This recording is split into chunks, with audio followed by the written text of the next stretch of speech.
What is up? Welcome to Unmotive Show. We are speaking today with Jake Duckworth, the pastor from Crossroads Community Church in Palo Alto. In addition to pastoring, he manages Sacred Space, a shared co-working space at the church. He is also involved in youth ministry and community outreach in the area. Hi, Jake. Thanks for being with us today. Hey, glad to be here. Thanks for having me.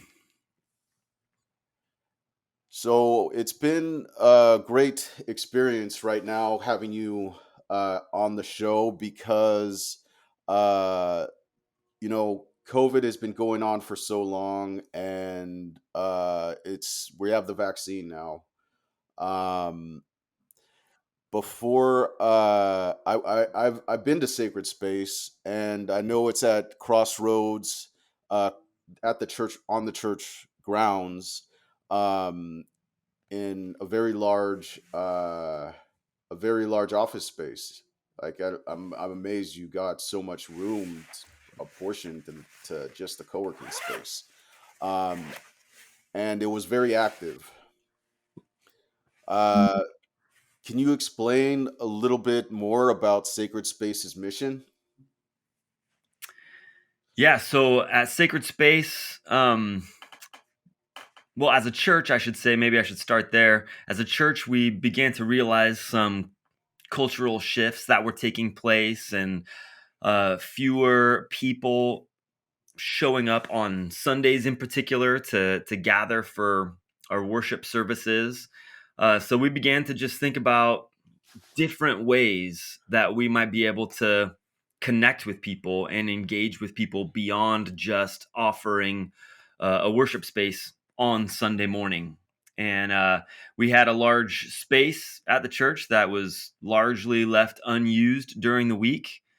And we thought, hey, like, what if we started gathering some people just to work together? It's an extremely isolating place, the Bay Area. If you're one of the many people who works remotely, you often find yourself just at home a lot by yourself, or maybe at a coffee shop where you're with people, but it doesn't really feel personal.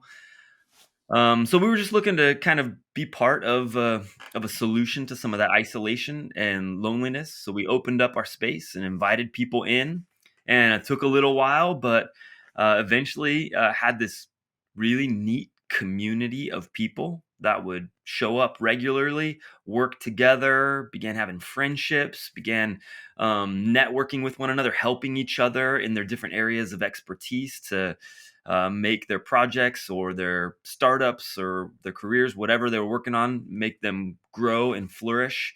So we've seen a lot of neat things happen through Sacred Space. But essentially, yeah, it's a co-working space. Some people have described it as very much like WeWork. Only this is what somebody literally said. They said it's like WeWork but with a soul.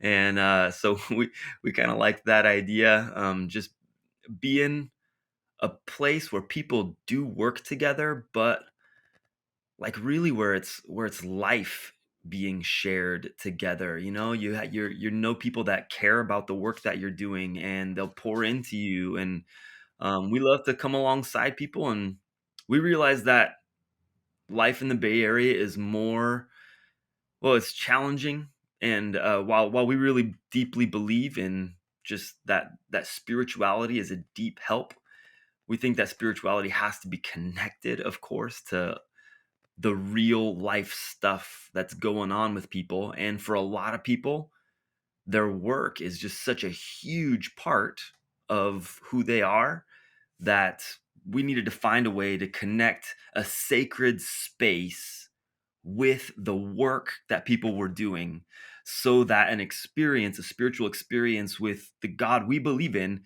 could be possible in the work and in the world that people are already living in. So here we are.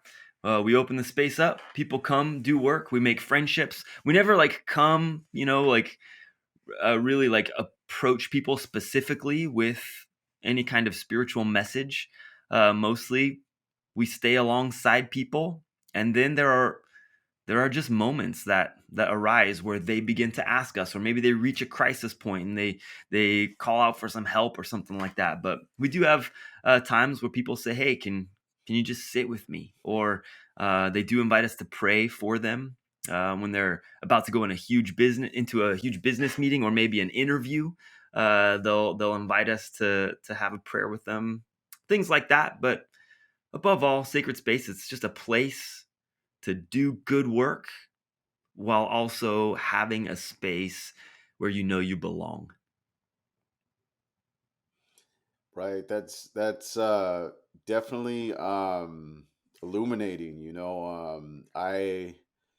I think I had asked you that question before, and perhaps the time was short, and I already had the answers in my mind because I was like, I know this place already, but I'm glad you were able to describe it so well, and it really uh, it hit a chord with me because I was listening to my old iPhone playlist.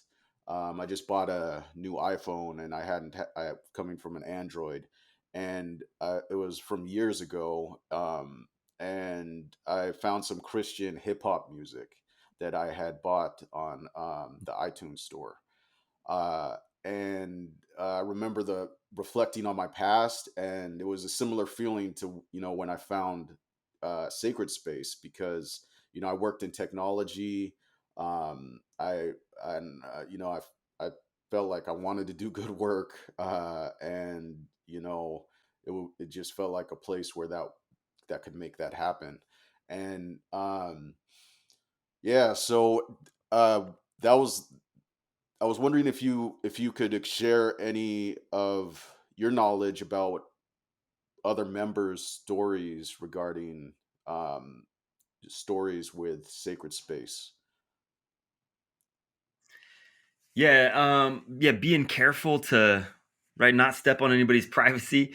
But I can speak pretty generally to the kinds of things that we've seen. Um, just about everybody who has come to sacred space has expressed frustration with working at home.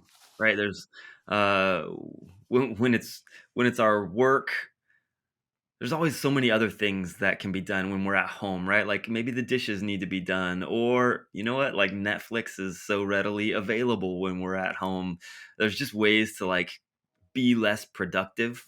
So most of our people have found that they need to get out of the house and have a place that is dedicated for being diligent about work and doing good work, while at the same time being able to like be face to face with a person. So less productive at home was one thing, and also just personal interaction, loneliness has been another main issue. um, so people have shared with us just what a lifesaver, or just what a blessing. They're feeling alone and non-productive, and sacred space gave them a place to belong and do good work.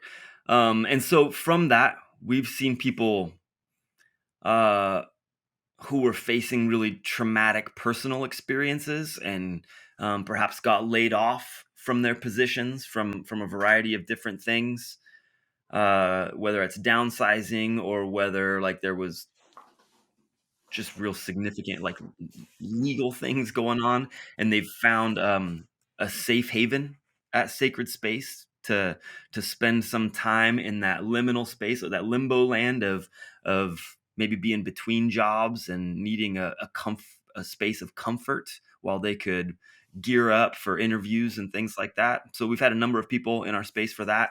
um, we've got a number of people that have launched startups from our co-working space, and they'll just tell you that the insight and support they received while being in sacred space was invaluable, and uh, just don't believe that they would have been able to get their startup off the ground had it not been for the support of the network at Sacred Space, whether that's from technical issues that they received answers about, or just like being able to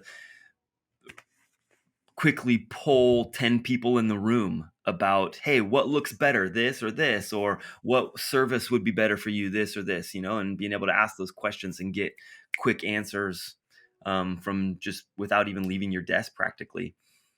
um, we have a number of people. Here's kind of another interesting aspect of our co-working spaces, that we're cool with kids being around. And so there have been a number of moms that they know they can't take their kids into the office space, but they're first they want to be moms. And so they're amazing career women, but maybe have their careers on pause a little bit because they want to be mom first, and can't take their kids with them to the office or whatever. So they'll come to Sacred Space and they're writing books, or starting their own small businesses and things like that, while they've got their little one just, right alongside, or even in the next room over, where we sometimes put in a sitter, and they can kind of go back and forth between the rooms. So those gals have really found Sacred Space to be a huge help to getting their different endeavors going without stopping being mom for a while. We've had a few dads as well that bring their sons in, or their kids in. So uh yeah, I mean, you name it, different folks show up at Sacred Space for different reasons. And our hope is just that they find community. They find a space where they can do good work, that we can help resource them in a comfortable space, comfortable, productive space. And over again, I mean, I've got a good couple dozen of people who would share what Sacred Space has meant to them, and every story is different, but all of them really, really neat. Mm, mm. That's that is poignant. I love the word poignant. I don't know what it means, but I know that at the core of that there is that idea that you had spoke about earlier about like community, bringing people together, and also creating. And it sounds like a safe place where people can come to work and bring things and bring new ideas, new experiences that they maybe couldn't have had in a traditional co-working space. Um, and so, as could you tell me? You'd mentioned a little bit about the reason why Sacred Space had started. You know that you were looking for a way. Your church, the actual Crossroads Community Church, was looking for a way to you know have a new way of outreach. Could you tell us a little bit more about the outreach that Crossroads Community Church does, and maybe some of the results you've had as for the church itself? Yeah. Real quick, I'll backtrack a second because something you said reminded me about this. Just people being able to have different experiences at our co-working space that maybe is different from some of the other ones. And it's been really interesting who we have seen typically at Sacred Space are the sectors of the population that you don't find at a typical co-working space. We have seen, again, like when you're between jobs, that's not always something that you want to share with people. And so to go to a regular co-working space that has a lot to do, maybe a little more with just kind of like the bro tech culture, where you're going to find people who are stoked about their startup and they want to tell you about it, and like, life is so good for me as I'm launching this new thing, so check it out, while meanwhile you're on the other end going, okay, I just lost my job, and having these hard times. I'm not getting resources, things like that. So um, what we've found, the people who have gravitated toward our co-working space have been minorities, women, and people who are in a transitional space in life.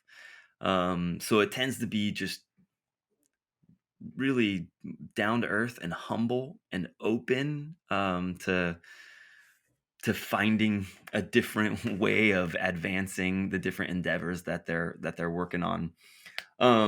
So good. Next thing you asked also just about the different things that we do as a church, to try and connect with the community around us. And one of those is that we're highly involved in the world of teenagers. We think that the Bay Area is a hard place to be a teenager, with both parents typically having to work and work long hours. We find a lot of teens after school. Maybe maybe they even have pretty economically healthy households, so they are at clubs like constantly, doing this or that. But that doesn't mean necessarily that they're finding safe spaces to just be kids and know that they're personally cared for. So I personally, I'm at one of our middle schools regularly. Of course, right now with COVID, everything's shut down, and no, not even the kids are at middle schools. But before all this, I would go on campus a couple times a week, during lunch times, and shoot hoops with kids, or just find spaces. And I coach also, pretty much year round. I'm coaching young people, um, and when I coach, it's far more about the person and the kids and just caring for them.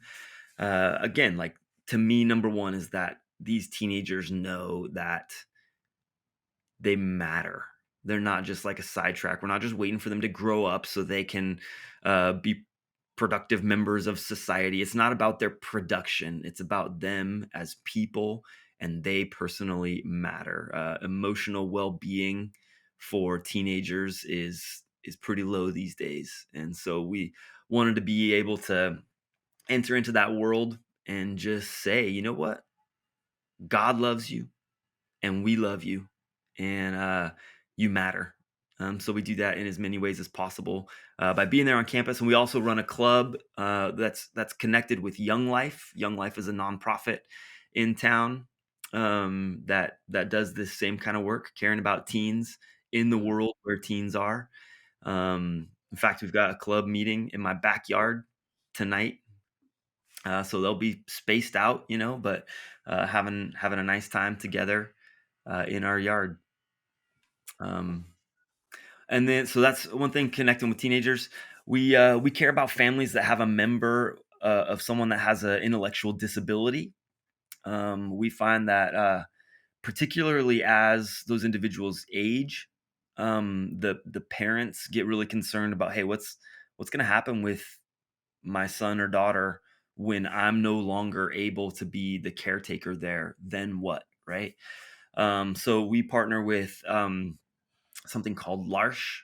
It's French for the Ark, but it started in France, and it's these communities that gather around individuals with an intellectual disability, and they just really try to support one another. And again, the community is, you'll hear me say community so many times, because finding belonging and know that you have a network of people that got your back and care about you and will go to bat for you, we need that so much, especially today in our society and our culture that is so siloed and so good at keeping us separate from one another.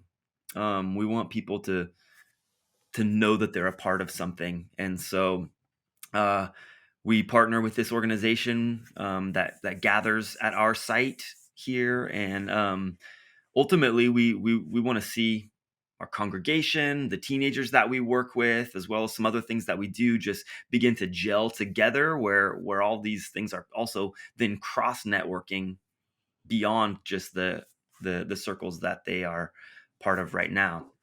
We also I mentioned how mothers sometimes will feel like they can work at Sacred Space and they'll bring their kids. Well, a woman who was bringing her daughter on site at Sacred Space had it in her heart to launch a nonprofit that was specifically for this, a community for moms.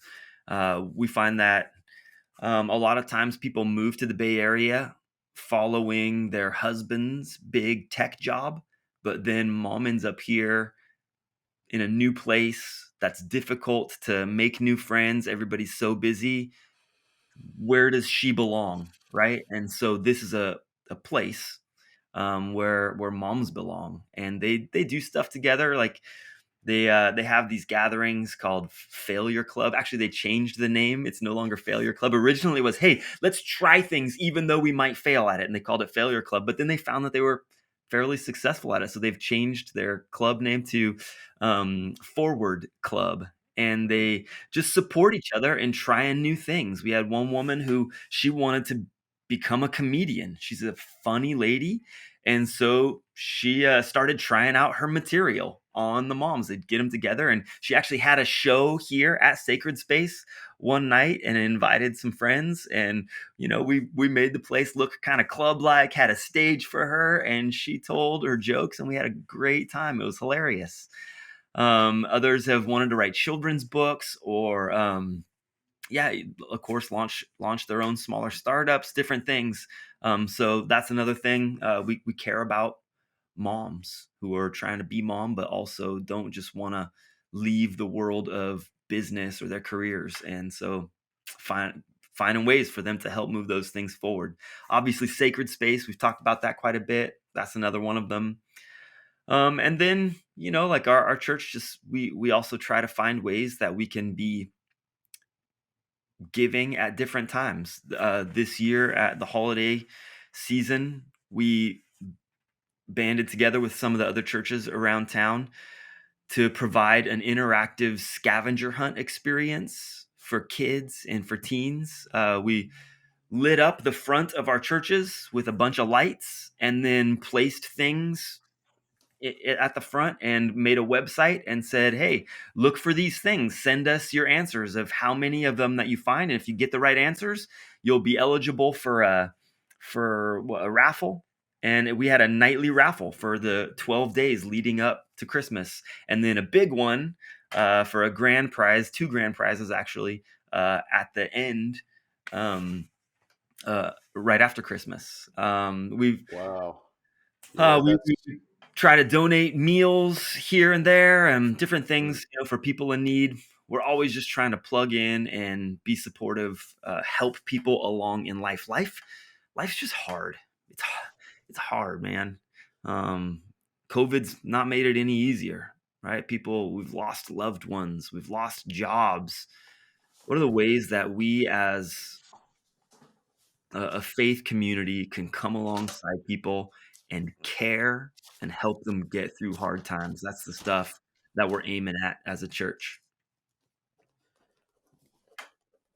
so. I remember that's so much. That's so much stuff because I know like some churches, critics of churches say they're not doing enough for their community, and they're not doing enough. They just want to, they just want to drive around in Rolls Royces or something like that. I don't know, but that's like bringing value to your community. I think that's very important, especially in times like these where there is a lot of troubles going on. The pandemic has been especially trying. I don't want to get too much into current events, but I feel like maybe you could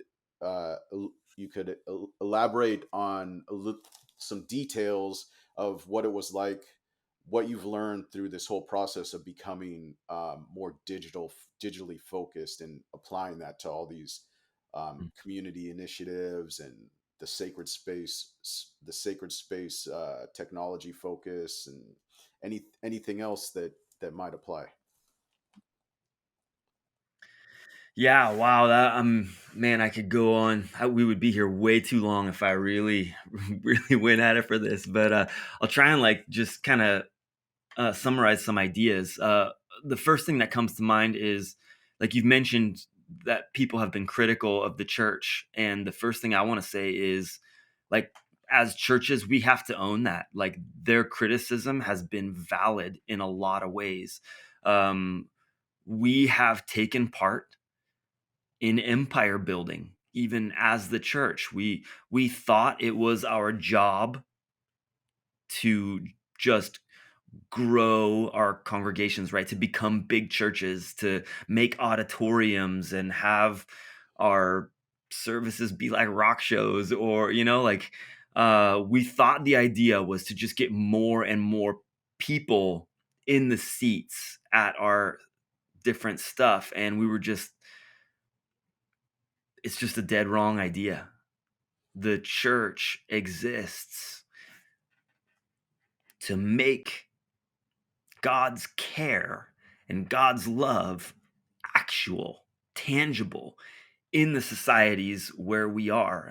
That is what the church is. We are supposed to be agents of God's goodness in the world, and whether our congregations like get bigger from that is beside the point. I really believe that when we truly reflect God's love and do goodness in society, well, that's when we finally start to matter to society, and people will be far more interested in our message when that's the case. I myself am far more interested in God and in Jesus if God and Jesus are all about making lives better, making the world better. And I think that's really what the message is in scripture, is that God made a good creation. It got broken and messed up because we did a lot of wrong things, but God is at work all the time to try and make it back what it was supposed to be. And there are certain people that get it, and they have been called them to be um workers with him in that transformation of the world and making it back to something that looks more flourishing, like the Garden of Eden was before things really fell apart. So that's the work that we're doing. And in COVID, I think that has been uh, we've seen that far more clearly. We can't gather as church communities. The things that so many churches have been working so hard to do to get more people in the seats on Sunday mornings, they can't do that. And so then they've been left with, well, then what do we do? What are we supposed to do? And I think the answer has been, hey, like the nation's hurting right now. Enter into that. Find ways to be comfort. Find ways to make people's lives better. And I think we've discovered a new calling, or actually, it's the old calling. We've rediscovered, in a lot of ways, our original calling through COVID. And at our church, we've been talking a lot about this time, coming back from this time in a different way. Where I personally intend to spend far less of my work hours geared towards the Sunday morning stuff that we do, right? I write a sermon. We have songs that then are connected with the sermon. We have different people doing transitional stuff. Like there's 30 hours of work that can be put in just to having a Sunday morning service that flows and makes sense, and that is a nice experience. And that's good stuff, but I think we can do stuff that matters more to more people, and that God would smile on that. So we're working on that as a church coming out of COVID, with some different emphasis and going in some different directions. I think that kind of responded to the question that you were asking. Right. I wasn't looking for like technical answers. I was more looking for like, what exactly what you said, the how there's less focus on, Sunday and more focus on the the you weren't too you didn't go into the details, but I kind of got the idea that there was some more work organizing stuff, and in my terms, it'd be like buy a productivity app and help make it work for you to help the organizing or something. But I'm not sure like the actual office work that goes, the computer work that goes into it. Um, but yeah, so I know you also mentioned music. That's really I know you're a musician yourself, and I've seen some of the content that your church has on that musical content. It was really uplifting. Do you have how is music used at your church, and like what's your take on like music in general? Yeah. Yeah, I am a musician. I am certainly not an accomplished one. I am kind of a jack of all trades, self-taught kind of guy. I strum the guitar. I can play the drums fairly enough to fool people that aren't real drummers. I can play the bass, the piano. I've been dabbling during COVID on cello and an accordion, actually, of all things. So, yeah, Wow. yeah, I've been having some fun. Music matters to me. Teaching my kids music. They're 8 and 11 years old, and they are getting better and better at their instruments. And so I coach them along on that. And I guess like what I would say about that in regards to the work that we do is that music is it's like the language of the soul, right? We sing the things that are in our hearts. I think that's a pretty natural thing to do. Or maybe if we're not singers, like there are times when I'm down or blue or something, and my guitar plays what is in my heart, right? That's where the blues come from when you're down in blue. Like um or you start playing those minor chords, right? And it just kind of like resonates with you in a different way and allows Mhm. you to lean into the things that you're feeling. Or sometimes you need a beat to dance to. So yeah, music, we try and make use of music in ways that speak the things that our hearts are feeling. And I think the thing again, like if there's been a theme for me as a spiritual leader in our community over the last few years, it's been just simple life. That the basic life of people in the world they're living in, like that's the stuff that matters. And again, like a lot of churches have gone the way of, we're going to have this really cool band and it's going to be an amazing show. And so you show up and it's really truly is quite impressive, the things that go on stage, but it didn't really like reflect the things that are going on in your life, right? Or just you, it doesn't really seem like home, or it doesn't seem personal. It seems like something that's happening over there on a stage at a professional level. So what we've wanted to do is make music more like life, more personal.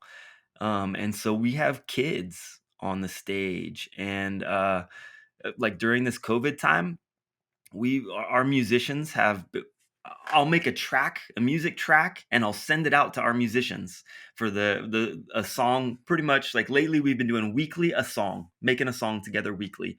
And then they play along just with their phone, simple with their phone, recording themselves while they play, and then they send that back to me, and I put it together. And so we'll have 5 or 6 musicians playing this song, and every week has a little bit of a different feel. One week is upbeat rock. We've got this cool song called "Song of Hope," um, where it's I mean, my kids are kind of the stars of it. My son's on the drums, he's just going for it. But then last week we did this song that was very folksy and had a guy playing a mandolin and an upright bass, with just some sweet harmonies. Um, but again, like it's just real people playing their instruments, trying to pour out their hearts. we're not trying to make it like at a professional level. I mean, we want it to be good. Of course, nobody wants to like put a video of themselves singing off key, right? So we try and make it good. Um, but we want it to reflect the lives that we're living that are real life, so that it's not a show.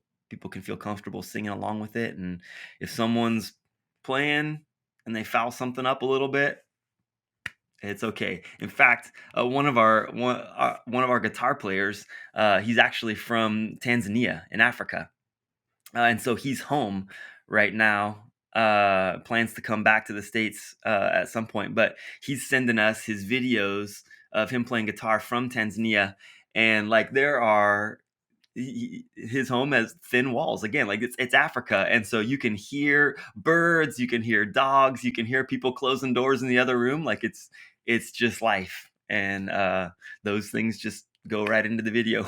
We've got one where our singer has her 1 year old son with him, and we were trying to find ways to keep him distracted while she was singing. And so he's in the video, he's got these colorful plastic things and he's banging them together in the middle of the song. It's just sweet. But we Mhm. want music to reflect real life, you know.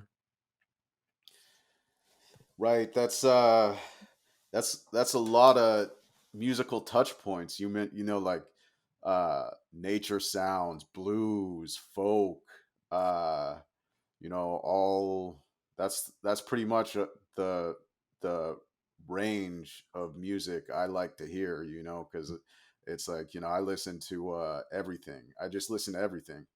I even listen to country music in my car.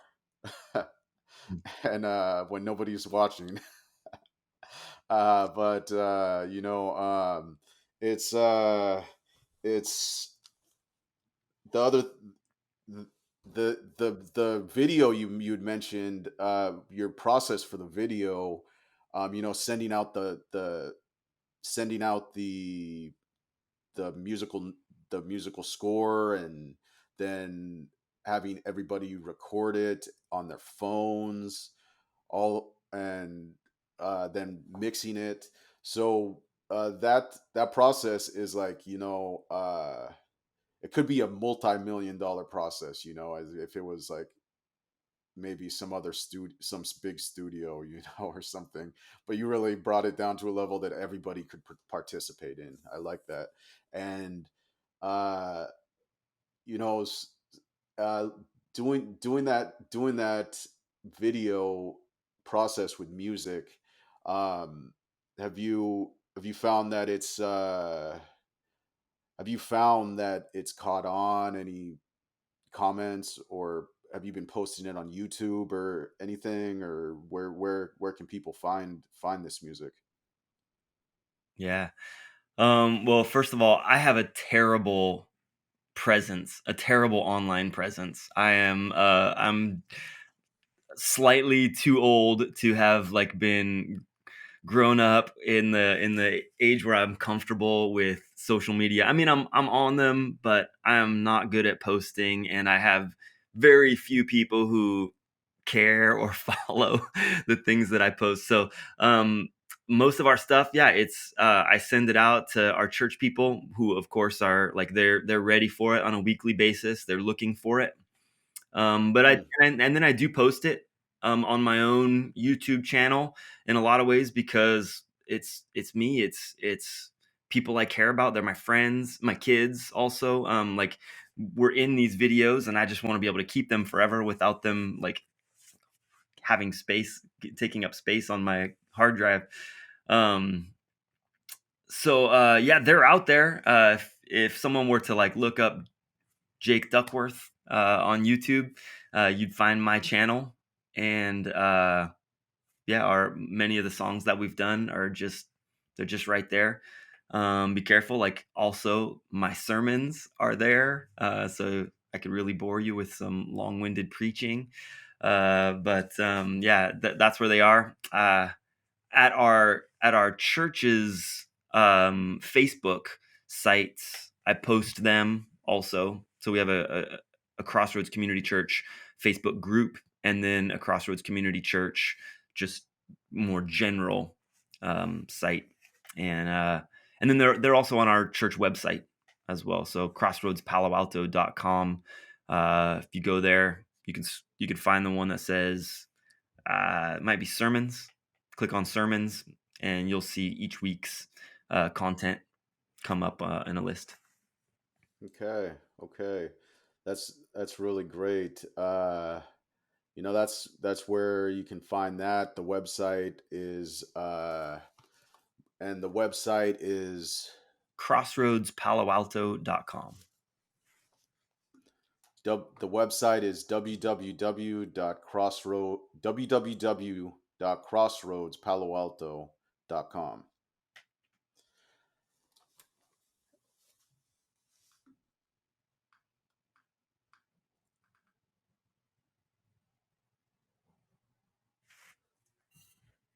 Oh, this is an important question that I really wanted to. So we've been talking.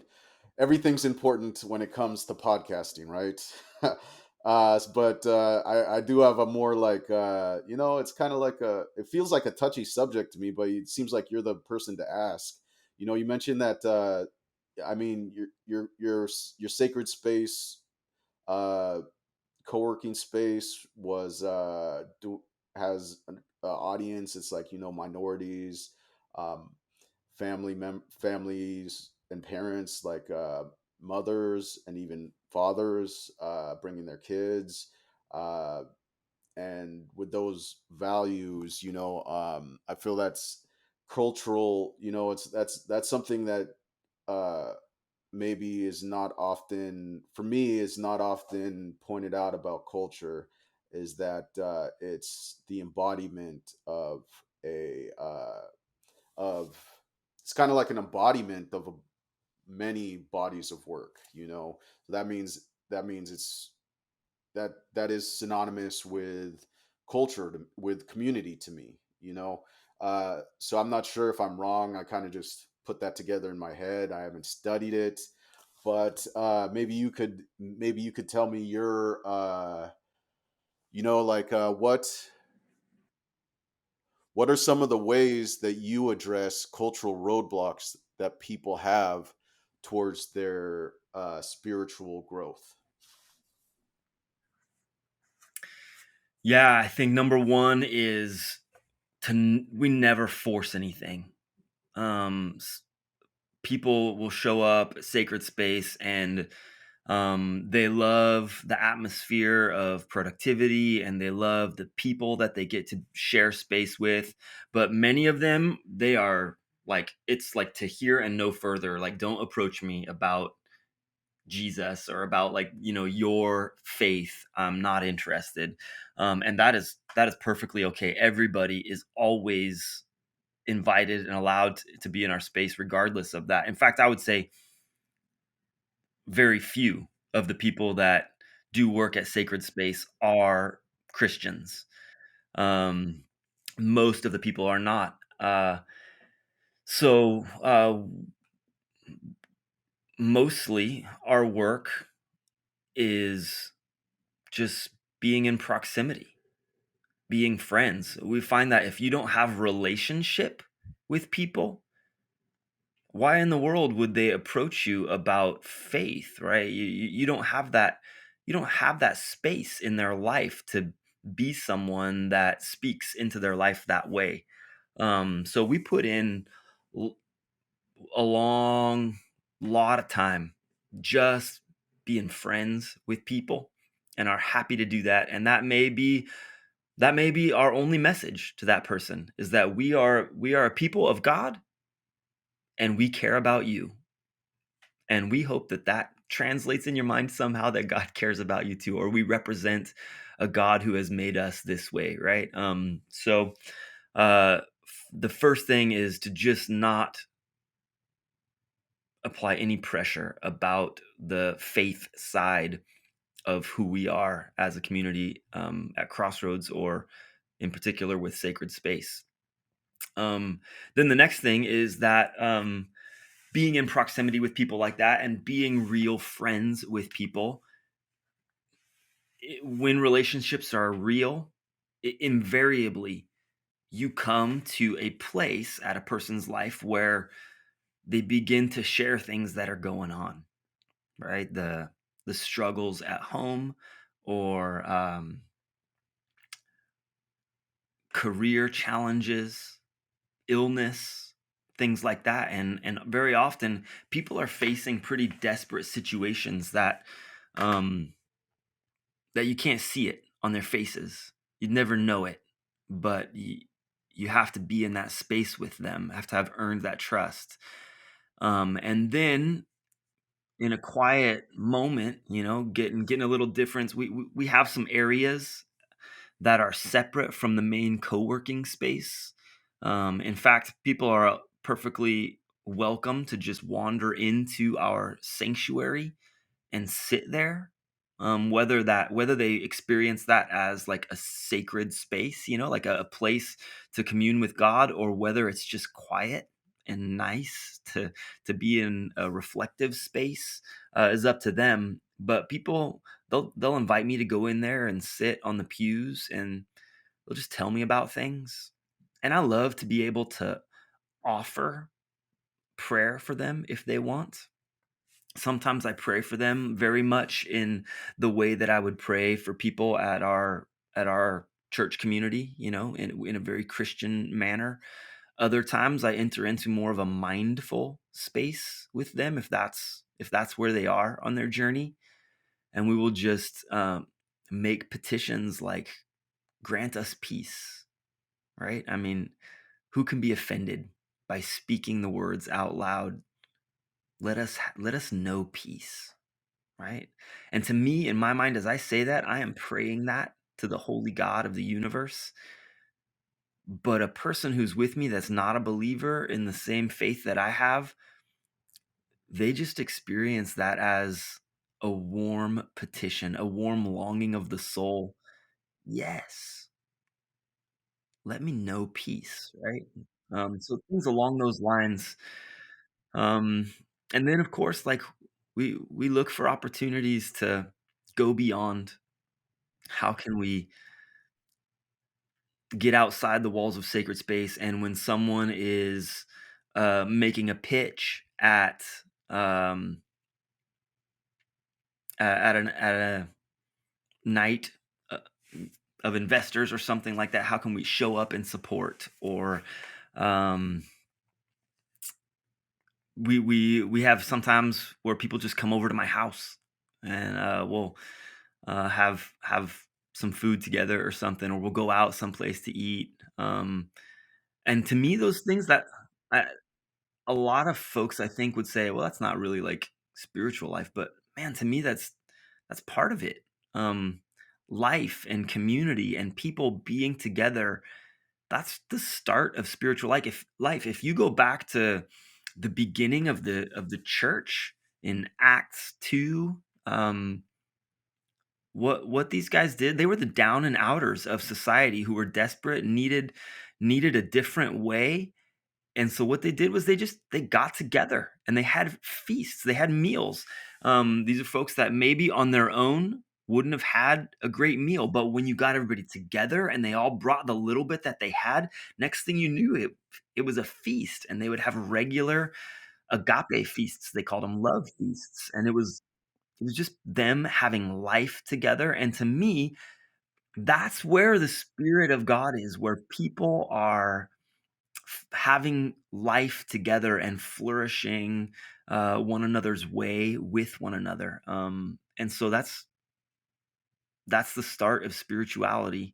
And my goal as a Christian spiritual leader is to represent the God of Christianity in those spaces, and to do that in a faithful way, which I hope is always gentle and always loving and always person centric, person first.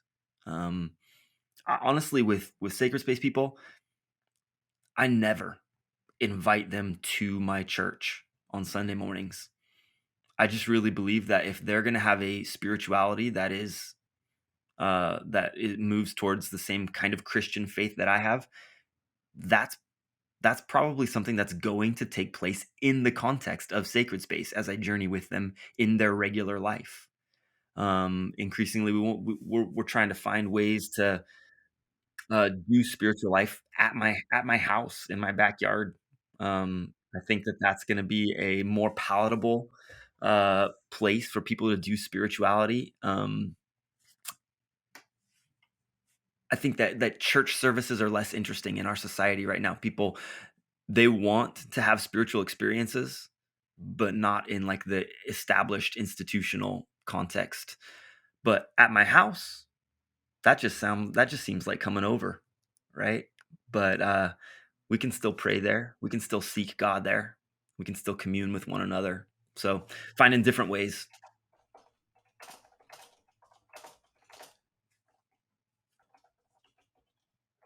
Um,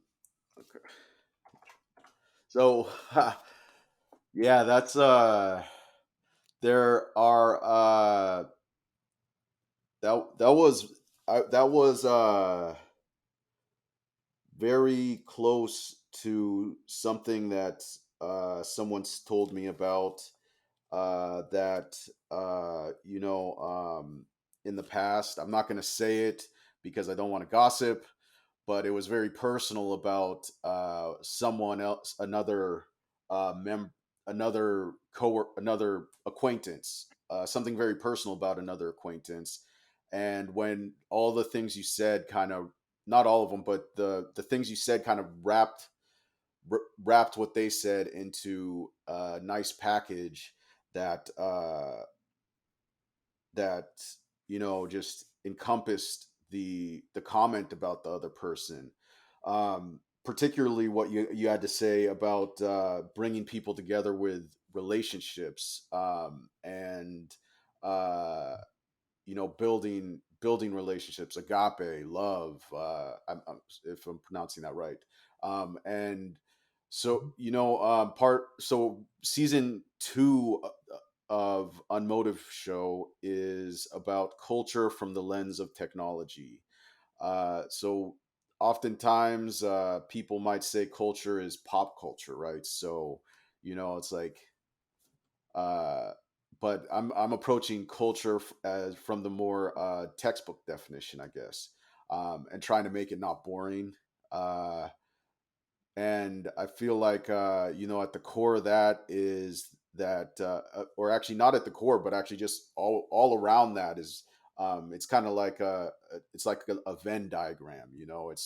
It's many different things that are put together into that surround that idea of culture. Um, Even pop culture's in there. It's just not the focal point. And so, do you have any questions for me regarding that, like, and what we've been talking about during this whole podcast episode? What culture from the lens of technology means to you? And yeah, do you have any comments or questions for me? No, I think that's gonna be really interesting. I'm excited to check it out.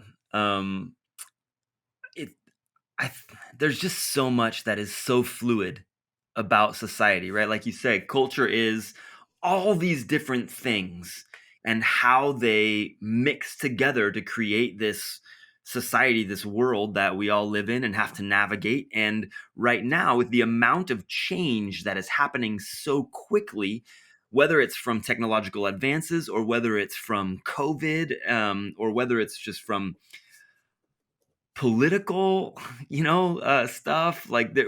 We're in a really macro transitional phase in the world, I think, as the digital age becomes an increasing reality. There are so many questions about what authority is, where who's making the rules now, and what does it mean to follow them. So there's really big questions that society and culture will be asking, and technology is going to be a going to play a huge role in that. Just kind of in response to that, it's a super interesting thing as a faith leader. Um, you know, technology is, of course, technology is not evil. Technology, like anything else, can be used for evil or for good, right? And this is some of the stuff that we've been seeing as knowledge about the impact of social media and echo chambers and things like that, and the way politics can get a hold of these things and manipulate them and use them in ways that impact the way we think and the way we do our lives. Um, I just am of the belief that we got to take some pretty critical looks at things, and conversations like the one that you'll be having will be really important. Um, but I just, as a faith leader, again, I kind of want to offer an alternative world. People are going to be in technology. They're going to have their jobs. They're going to have their social media places, and all that is perfectly fine. But do we have spaces where we disconnect from that reflectively and remember who we are, where we get centered? And are there communities like ours, like our faith community, that are more shaped by goodness and love, and I would say, in addition, in our case at least, and scripture, shaped by scripture, um, more than shaped by consumerism or um, social media, the different things that influence nationalism. Uh, there's just a lot of stuff, and it all conglomerates together to mix us up in a lot of ways. And I think we need spaces where we can reflect on that from a perspective that is geared in love and what I would say holiness, right? Or being about the things that are actually truest and purest in their simple form, which boils down, I think, to love and goodness and having our hearts transformed in a way that makes us all people who truly want to live out the very simple golden rule, right? Do to others like you would want them to do to you, and to consider others before you consider yourself. So I don't know. There's kind of some of the stuff that I'm aiming at as, again, a faith leader in a digital age. Right. So you changed my mind.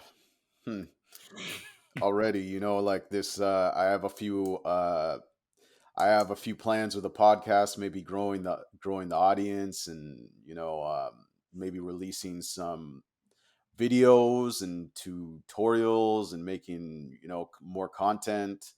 And I was it's like that whole idea of, like you said, consumerism. It's a very it's something that can be thought of in many ways, not just like the almighty dollar, or the buck stops here, you might say. So it's like, do I like I've always been a little bit against the term, do unto others as as you want done unto you, because I've been so quiet that nobody would ever talk to me, and I never talked.